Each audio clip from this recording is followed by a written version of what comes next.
Les assistants du CNB sont le lien entre la délégation et les différents départements du village, et leur travail quotidien consiste à signaler les problèmes éventuels au département tels que les transports, la logistique, les organismes de santé publique. Nous devons également contacter l'équipe d'assurance lorsqu'un athlète se blesse à l'entraînement ou en compétition. Parallèlement, nous nous chargeons également du travail de traduction entre le personnel du village et la délégation.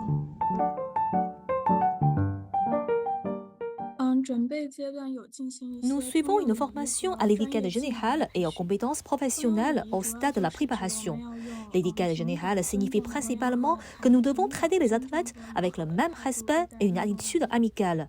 Les compétences professionnelles comprennent principalement certaines précautions lors de l'utilisation de fauteuils roulants. En général, il n'est pas recommandé de toucher occasionnellement le fauteuil roulant de l'athlète.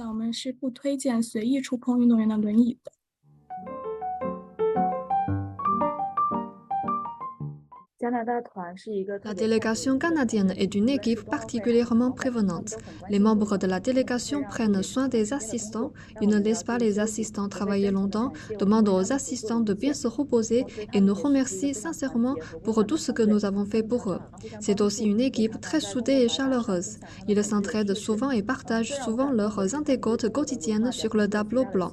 Ce qui m'a touché le plus, c'est qu'ils montraient un grand intérêt pour la culture chinoise et qu'ils étaient heureux de partager la culture canadienne avec moi.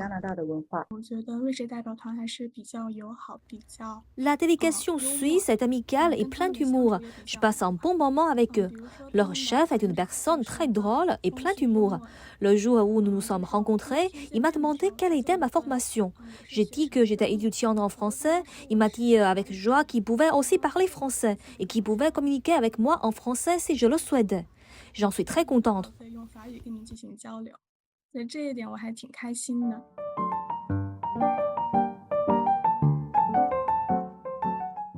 Ce qui m'a impressionné le plus, c'est l'attitude optimiste d'un athlète blessé face à la vie. Quelques jours avant la compétition officielle, une athlète s'est accidentellement blessée lors d'un entraînement. Sa jambe gauche a été fracturée, l'empêchant de participer aux Jeux.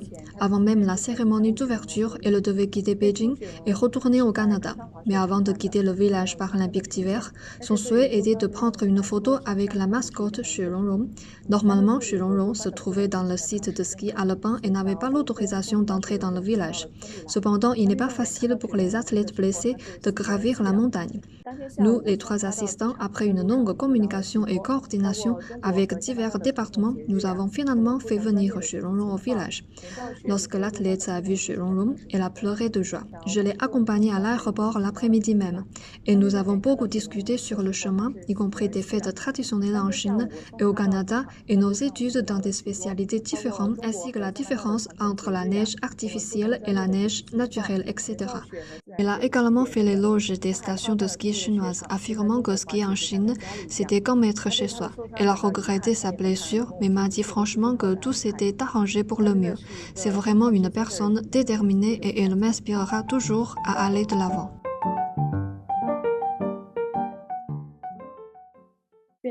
Puissiez-vous être invincible, voler contre le vent, franchir les limites et devenir plus fort.